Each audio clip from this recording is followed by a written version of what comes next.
नमस्कार, मैं दिनेश कपूर। आपका मनपसंद कार्यक्रम हमारी संस्कृति हमारे संस्कार आपका स्वागत करता हूँ, अभिनंदन करता हूँ, धन्यवाद करता हूँ। आप हमारे कार्यक्रम को इतना पसंद करते हैं। आपके कमेंट्स मिले, आपने जानना चाहा कि भगवत गीता हमें क्या संदेश देती है। देखिए, हम देखते हैं कई बार कोई व्यक्ति सर्विस से रिटायर होता है तो अक्सर उनके साथी, उनके मित्र उसको भगवत गीता उपहार में देते हैं। हम देखते हैं हमारे परिवारों में किसी व्यक्ति की मृत्यु होने वाली होती है तो हम सभी उसको भगवत गीता का 18वां अध्याय पढ़ाते हैं, सुनाते हैं, ताकि उसका जीवन सफल हो, ताकि वो मरने पर उसकी मुक्ति हो। हम देखते हैं कि भगवत गीता क्या रिटायरमेंट के बाद पढ़ने का ग्रंथ है? क्या भगवत गीता हमें केवल मरते समय ही सुनना चाहिए? नहीं, भगवत गीता तो हमें कर्मयोग का संदेश देती है। भगवत गीता कब सुनाई भगवान श्री कृष्ण ने? युद्ध का मैदान, दोनों ओर से सेनाएं डटी हुई हैं।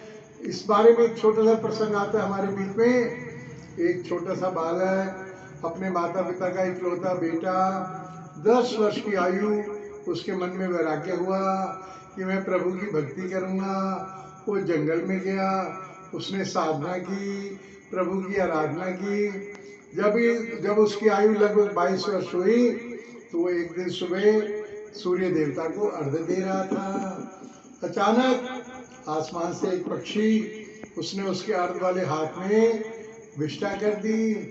उसको क्रोध आया, उसने क्रोध से उस पक्षी को देखा, पक्षी जलकर भस्म हो गया। उसको लगा कि मेरे में शक्तियाँ आ गई हैं। वो भिक्षा के लिए नगर में गया, उसने एक द्वार खटखटाया, अंदर से गृहिणी की आवाज़ आई, अभी आप ठहरिए, कुछ विलम्ब लगेगा, मैं अपने माता पिता की सेवा कर रही हूँ। उसने कुछ देर बाद फिर द्वार खटखटाया, उसने वही बात कही, तनिक ठहरिए, मैं अपने माता पिता की सेवा कर रही हूँ। तीसरी बार जब उसने क्रोध से दरवाजा खटखटाया तो अंदर से उस गृहिणी ने बाहर आकर कहा, हे सन्यासी, मुझे आप नदी किनारे की चिड़िया न समझिए, मैं आपके देखने से भस्म होने वाली नहीं हूँ। अब उस सन्यासी पर तो मानो घड़ों पानी पड़ गया। वो उस गृहिणी के चरणों में गिर गया, बोला, देवी, आपको कैसे पता लगा कि आज सुबह नदी किनारे पक्षी भस्म हुआ था मेरे देखने पर? बोली, जो आप साधना अपनी जंगलों में करते हो, मैं अपने घर पर रहते हुए अपने सास ससुर की सेवा करती हूँ, अपने पति को परमेश्वर समझकर उसका पूरा आदर करती हूँ, अपने बच्चों में भगवान को देखते हुए उनका पूरा पालन पोषण करती हूँ, तो इसका भी मुझे वही फल मिलता है जो किसी बड़े से बड़े सन्यासी को उसकी तपस्या का मिलता है। उस नवयुवक को बात समझ में आई। वो नवयुवक उल्टे पांव अपने घर लौट गया। उसे पता लगा कि निष्काम कर्मयोग यानी हर काम को प्रभु की सेवा समझकर करें, जो भी कार्य हम कर रहे हैं वो प्रभु की पूजा समझ करें। यही भगवत गीता का संदेश है। हमारा हर छोटे से छोटा काम तो प्रभु को अर्पण करते हुए हम करते हैं, वो अपने आप में बहुत बड़ी तपस्या बन जाता है।